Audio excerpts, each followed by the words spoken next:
अस्सलाम वालेकुम नाज़रीन, रिपोर्टर्स 21 में आपको खुशामदीद कहते हैं। बानी मुत्तहिदा के हवाले से आज बड़ी मुस्बत पेशरफ्त हुई है कि उनकी तकरीर पे भी मुस्तक़बिल में जो पेशरफ्त हुई है उसके मुताबिक मुस्तक़बिल में वो तकारीर कर सकेंगे कराची में, और इसी तरह मुस्तक़बिल में उनकी सियासत के ऊपर भी ये केस बड़ा अहम होगा और बड़ा असरअंदाज होगा। तो जनाब, इस केस के हवाले से बात करने से पहले हम आपको बताएं कि आज जो है वो बानी मुत्तहिदा की जो शनाख्ती कार्ड और दस्तावेज़ात का इजरा है उससे मुतालिक जो है फ़रीक़ैन को नोटिसेस हुए हैं। मुकम्मल तफ़सीली अपडेट होगी, आपने आखिर तक जो है हमसे जुड़े रहना है। तो जनाब, मोहसिन अख्तर कियानी की अदालत है, जस्टिस मोहसिन अख्तर कियानी की इस्लामाबाद हाई कोर्ट में, जहां एमक्यूएम की जानिब से बानी तहरीक अल्ताफ़ हुसैन के शनाख्ती कार्ड के इजरा से मुतालिक दरख्वास्त दायर की गई थी। और इस दरख्वास्त में जैसे कि हमने इससे कबल बताया था कि अदालत में वकील ने मौक़िफ़ अपनाया उनके कि वकील करने के लिए पावर ऑफ अटॉर्नी की तस्दीक नामे की ज़रूरत होती है कि जनाब हमारी जानिब से ये वकील पेश हो रहा है, और इसके हवाले से अगर शहरी मुल्क से बाहर हों तो पाकिस्तानी हाई कमीशन इसकी तस्दीक करता है। लेकिन पाकिस्तानी हाई कमीशन अल्ताफ़ हुसैन के वकील करने के लिए वकालतनामे की तस्दीक करने से इनकार कर रहा है, जो कि बुनियादी इंसानी हुकूक़ की भी खिलाफ वर्जी है। और इस हवाले से उनको ये राइट हासिल होना चाहिए कि वो अदालतों में पेश हों या अदालतों से इंसाफ के लिए जब रुजू करें तो उनको इंसाफ के हसूल का पूरे पूरे राइट्स होने चाहिए। वकील का बयान सुनने के बाद अदालत ने एमक्यूएम की दरख्वास्त पर वकालतनामे की तस्दीक के मामले में फ़रीक़ैन को नोटिस जारी किए। अच्छा, इसके साथ साथ अदालत ने सेक्रेटरी दाखिला और चेयरमैन नादरा को आइंदा समात के लिए मजाज अफसर मुकर्रर करने का हुक्म दिया है, जो अफसर यहाँ पेश हो, और वो अफसर यहाँ पर पेश होने के बाद वो अफसर अदालत को बताएं कि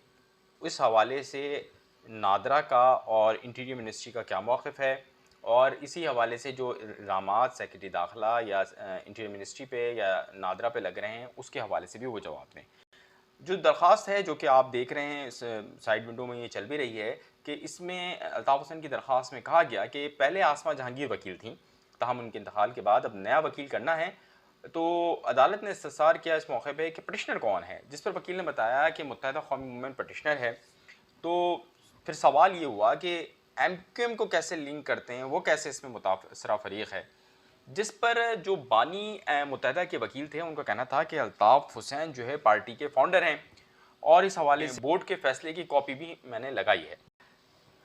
वकील ने फाजिल जज को बताया कि लाहौर हाई कोर्ट में रिट पटिशन अभी ज़ेर इल्तवा है। पाकिस्तानी हाई कमीशन हमारे पावर ऑफ अटॉर्नी की तस्दीक नहीं कर रहा, जिसके बाइस वो पेंडिंग में है। जिस पर अदालत ने उनसे इस्तफसार किया कि लाहौर हाई कोर्ट के जुडिशल ऑर्डर को ये अदालत कैसे देखेगी, ये कब हाई कमीशन में गए। जिस पर वकील ने बताया कि जनाब यकुम जून 2022 को पाकिस्तानी हाई कमीशन गए थे, ताहम वहाँ से हमें जो है वो ताउन नहीं हुआ मिला। अदालत ने फिर दोबारा से जस्टिस मोहसिन अख्तर कियानी ने उनसे सवाल किया कि क्या अल्ताफ़ हुसैन का लाहौर हाई कोर्ट में कोई वकील नहीं, जिस पर वकील ने बताया कि आसमा जहांगीर की वफ़ात के बाद वकालतनामा नहीं है, और अगर जो चीज़ भी हम करेंगे तो उसकी तस्दीक पाकिस्तानी हाई कमीशन लंदन नहीं कर रहा,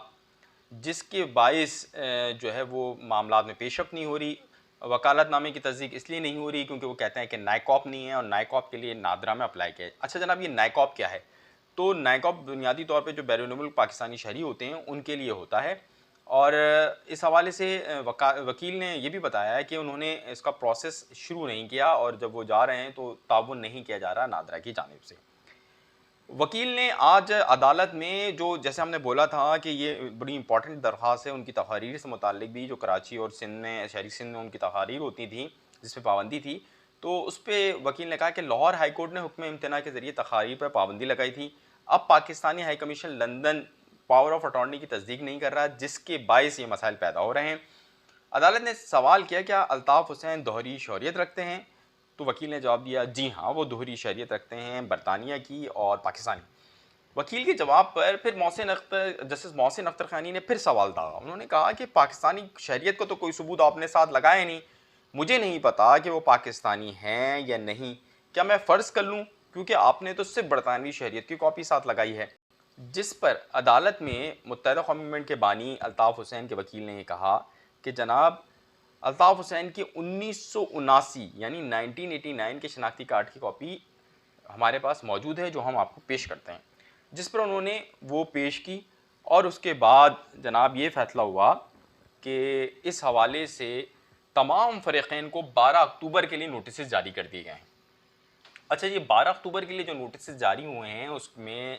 चाहे वो नादरा हो जो कि शनाख्ती कार्ड, ये नॉकॉप और ये तमाम चीज़ें जारी करता है। इसी तरह जो आपकी इंटीरियर मिनिस्ट्री है वो इस हवाले से जो इल्ज़ामात बानी मुत्तहिदा की जानिब से आयद किए गए हैं इस हवाले से बताएगी। अगर बानी एमक्यूएम को शनाख्ती कार्ड का इजरा हो जाता है और उनके दस्तावेज़ात मुकम्मल हो जाते हैं तो फिर वो कराची समेत पूरे पाकिस्तान में जो उन पर मुकदमात हैं उनमें वो पेश हो सकते हैं, उनके वकील पेश हो सकते हैं और उनकी वतन वापसी भी मुमकिन हो सकती है। तो इस लिहाज से ये दस्तावेज़ात का मामला बहुत इंपॉर्टेंट है। अब इस केस में जो सबसे इम्पॉर्टेंट पेशरफ्त क्या है, या इस केस में जो इन तमाम मुकालमों के अंदर सारी बात जो सामने आई है सबसे अहम वो क्या है? तो जनाब उसमें सबसे इम्पॉर्टेंट बात जो महसूस की गई है वो आपने भी यकीनी तौर पे महसूस कर ली होगी कि इससे कबल सिंध हाई कोर्ट हो या किसी भी कोर्ट में जब भी बानी मुत्तहिदा की लीगल टीम जाती थी तो वो रिफ्यूज़ हो जाती थी या उनके केस एडजर्न हो जाते थे। लिहाजा जस्टिस मोहसिन अख्तर कियानी की जानिब से केस का सुना जाना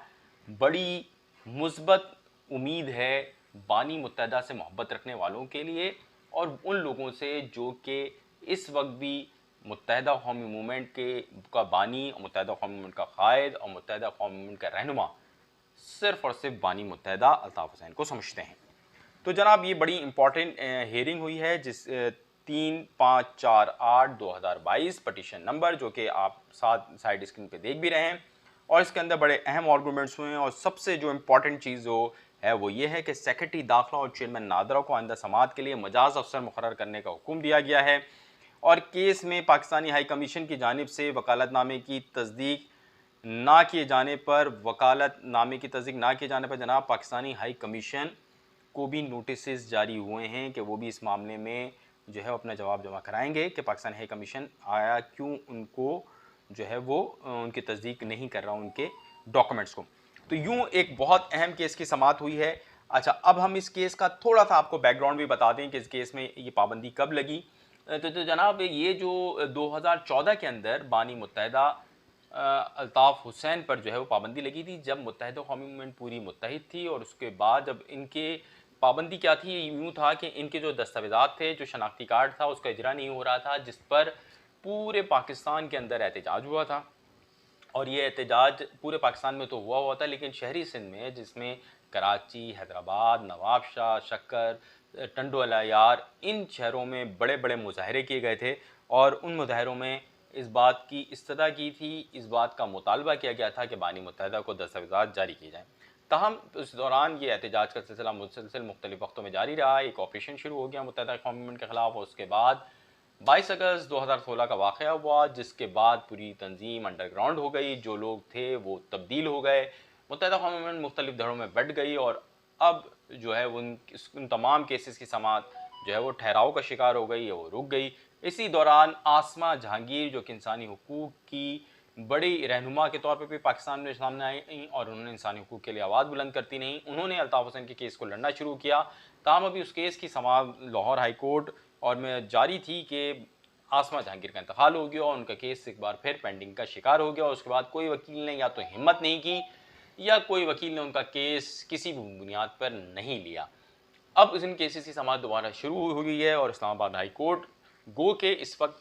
पूरी जितनी भी पाकिस्तान की सियासी जमातें हैं वो रिलीफ के लिए इस्लामाबाद हाई कोर्ट का रुख कर रही हैं और ये समझा जा रहा है कि इंसानी हुकूक से मुताल्लिक जो है इस्लामाबाद हाई कोर्ट जो है बड़े अहम फैसले कर रही है और इस हवाले से आज़ादी इज़हार पर और इंसानी के जो बुनियादी हुकूक हैं इस पर ख़तगन किसी तौर पर बर्दाश्त नहीं कर रही। लिहाजा ये तसव्वुर किया जा रहा है कि बानी मुत्तहिदा को भी यहीं से रिलीफ मिलेगा और बानी मुत्तहिदा की लीगल टीम भी यही समझ रही है। इसी वजह से इस्लामाबाद हाई कोर्ट से रुजू किया गया है और इस हवाले से जो इस वक्त तहरीक इंसाफ के रहनुमाओं के मुकदमात चले हैं यहाँ पर इस्लामाबाद हाई कोर्ट में और मुस्लिम लीग नून के चले हैं, सबको यहाँ पर जो है वो बुनियादी जो इंसानी हुकूक हैं इस हवाले से उनको उनके जो हुकूक हैं वो फराहम किए हैं अदालत ने बड़ी हद तक। तो अब देखते ये हैं कि इस केस में आइंदा क्या पेशरफ होगी। जो भी पेशरफ होगी हम आपको उससे आगाह करेंगे। हमसे जुड़े रहिए, हमारे चैनल को लाइक कीजिए, हमारे चैनल को सब्सक्राइब कीजिए, हमारी वीडियोस को शेयर कीजिए और बेल का आइकॉन दबाना ना भूलिएगा। बहुत शुक्रिया।